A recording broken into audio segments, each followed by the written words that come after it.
dari daftar. Padahal Bapak Pendeta yang akan ambil bagian dan sebagai pendamping saya sendiri. Jadi terpaksa saya yang ambil bagian sekarang. Terima kasih kepada saudara-saudara yang sudah dapat mempercayai pada sahabat yang kita ini. Sebagai judul firman Tuhan pada saat ini mengenai penderitaan menuju berkat. Ini tentang si Yusuf, ya, tentang si Yusuf. Tetapi pada saat ini sebagai pertanyaan bagi saya, apakah kita bisa menjadi penderitaan menuju berkat? Coba dulu kita angkat tangan. Apakah kita mau menderita untuk menuju berkat? Coba dulu angkat tangan. Bapak sahabatnya. Jadi pada saat ini, ya, kita tahu bahwa dikatakan di usia 17 tahun atau masih muda dikatakan bahwa aktivitas daripada si Yusuf itu adalah atau bekerjanya menggembalakan kambing domba dan mengantar makanan untuk saudara-saudaranya. Ini juga dikatakan Yusuf adalah anak kesayangan daripada bapak, yaitu siapa? Ya, Yakub. Dan dia dipanggil saudara-saudaranya si tukang mimpi, ya. Dan juga saudara-saudaranya benci dan iri hati padanya. Bila mana kita harus tahu cerita ini, kita harus buka di dalam Kejadian 17 dan 12 sampai 35. Disitulah ceritanya. Kejahatan saudara-saudara Yusuf dikatakan merencanakan pembunuhan dan juga dikatakan menanggalkan jubah Mahakinda Yusuf, dan juga dikatakan melemparkan Yusuf ke sumur yang kering, dan juga menjual Yusuf sebagai budak, dan juga dikatakan merekayasa kematian daripada Yusuf. Tetapi dikatakan pada malam ini, tetapi Tuhan menyertai Yusuf. Ia menjadi seorang yang selalu berhasil di dalam pekerjaannya. Yusuf dikatakan mendapat kasih banyak, dan Yusuf dikatakan Yusuf diberikan kuasa atas rumah dan segala milik yang ada di Potifar. Saudara yang dikasihi Tuhan, penderitaan yang dalam Yusuf justru membawa dia ke tempat yang terbaik Tuhan sediakan.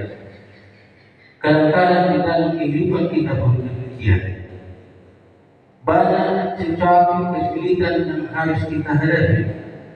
Banyak penderitaan atau cobaan yang kita hadapi di dalam rumah tangga kita. Tetapi ada sesuatu yang terbaik yang harus kita terima. Penderitaan yang dialami Yusuf justru membawa dia dikatakan ke tempat yang terbaik yang Tuhan sediakan. Ketika badai datang, hal ini dapat terjadi. Dikatakan Yusuf itu adalah overthinking. Jadi saya juga tadi di diri saya, overthinking itu adalah dikatakan kondisi mental ketika seseorang memikirkan sesuatu secara berlebihan dan berulang-ulang yang seringkali mengarah pada hal-hal negatif dan menghambat solusi masalah, bukan menjadi jalan keluar yang rasional. Dikatakan berbeda dengan pemikir overthinking, membuat seseorang terjebak dalam lingkaran pikiran yang sulit dihentikan, sehingga menguras energi, mengganggu keputusan, dan berdampak buruk pada kesehatan mental secara fisik. Memang kalau kita perhatikan di dalam penderitaan Yusuf, ya, memang sangat luar biasa. Tetapi Tuhan selalu tetap menjaga dia. Yang kedua dikatakan kecewa, ketiga menjauh dari Tuhan, dan keempat menyerah dan putus asa. Dan kelima, takut cemas atau khawatir. Yang keenam, stres, depresi. Dan tujuh, emosional. Dan juga dikatakan justru bersembunyi dan menutup diri.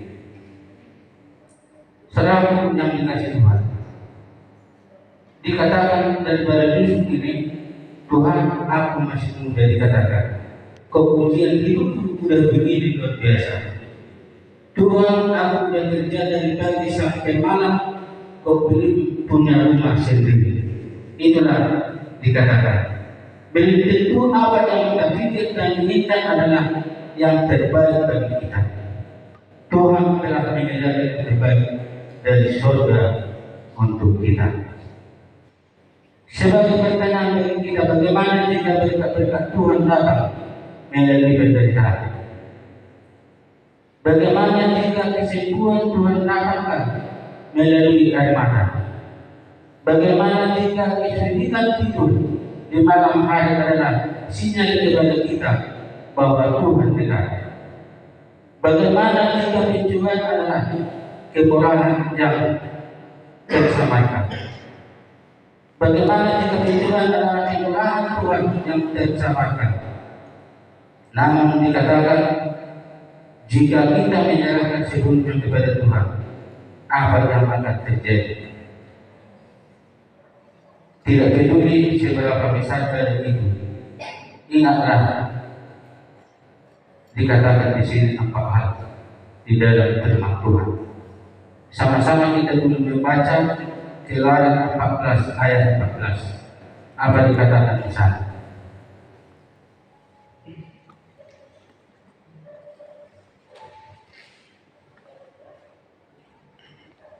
Tuhan akan berperang untuk kamu dan kamu akan diam. Ya, dikatakan Keluaran 14:14. Tuhan akan berperang untuk kamu dan kamu akan diam saja. Yang kedua, Ulangan 31 ayat 6. Ulangan 31 ayat 6. Dikatakan, buatkanlah dan teguhkanlah hati, janganlah takut dan janganlah gemetar, karena mereka sebab Tuhan Allahmu dialah yang berjalan menyertai kamu. Ia tidak membiarkan engkau dan tidak meninggalkan engkau. Itulah firman Tuhan. Yesaya 40 ayat 31. Coba.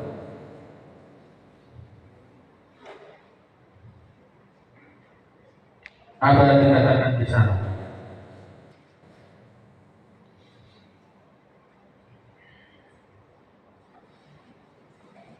Tetapi orang-orang yang menanti-nantikan Tuhan mendapat kekuatan baru. Mereka seumpama raja-wali yang naik terbang dengan kekuatan sayapnya. Mereka berlari dan tidak menjadi lesu. Mereka berjalan dan tidak menjadi lelah. Terima kasih. Mazmur 46 ayat 11. Coba.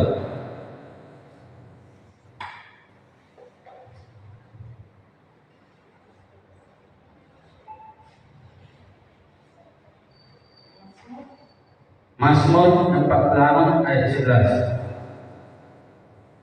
Diamlah dan ketahuilah bahwa aku Allah. Aku ditinggikan di antara bangsa-bangsa, ditinggikan di bumi. Iya, terima kasih. Diamlah dan ketahuilah bahwa aku Allah. Aku ditinggikan di antara bangsa-bangsa, ditinggikan di bumi. Saudaraku, Mazmur 119 ayat 71 dikatakan bahwa aku tertindas itu baik bagiku, supaya aku belajar ketetapan. Ketetapan adalah sesuatu kekekalan, rencana Tuhan. Tuhan sudah desain kehidupan kita, tapi apa yang mau kita? Terakhir, sebagai ayat terakhir bagi kita buka dulu dalam 1 Petrus 4 ayat 12.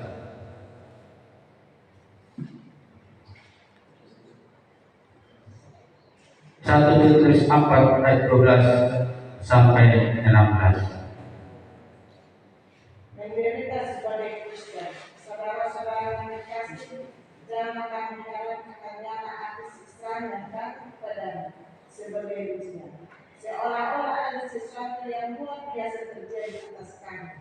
Sebaliknya bersukacita sesuai dengan bagian yang kami dapat dalam penderitaan Kristus, supaya kami juga boleh bergembira dan bersukacita pada waktu Ia menyatakan kemuliaan. Berbahagialah kami jika kami dinista karena nama Kristus, sebab roh pembiayaan itu Allah ada dalam. Janganlah ada di antara kamu yang harus menderita sebagai pembunuh atau pencuri atau penjahat atau pengacau. Tetapi jika ia menderita sebagai orang Kristen, maka janganlah ia malu. Melainkan hendaklah ia memuliakan Allah dalam nama Kristus itu. Terima kasih. Dikatakan saya bercakap sekali lagi. Saudara-saudaraku yang dikasih, janganlah kamu heran akan nyala api siksaan yang datang kepadamu sebagai ujian, seolah-olah ada sesuatu yang luar biasa terjadi atas kamu. Sebaliknya dikatakan bersukacitalah sesuai dengan bagian yang kamu dapat dalam penderitaan Kristus, supaya kamu juga boleh bergembira dan bersukacita pada waktu Ia menyatakan kemuliaan-Nya. Berbahagialah kamu jika kamu dinista karena nama Kristus, sebab roh kemuliaan, yaitu roh Allah ada pada kamu. Janganlah ada di antara kamu yang harus menderita sebagai pembunuh atau pencuri atau penjahat atau pengacau. Tetapi jika ia menderita sebagai orang Kristen, maka janganlah dia malu, melainkan hendaklah dia memuliakan Allah dalam nama Kristus. Saudara yang dikasihi Tuhan, demikianlah firman Tuhan pada pembukaan saja ini. Kita langsung singkat, tetapi biarlah kita selalu berpegang kepada kehendak Tuhan. Tuhan memberkati kita.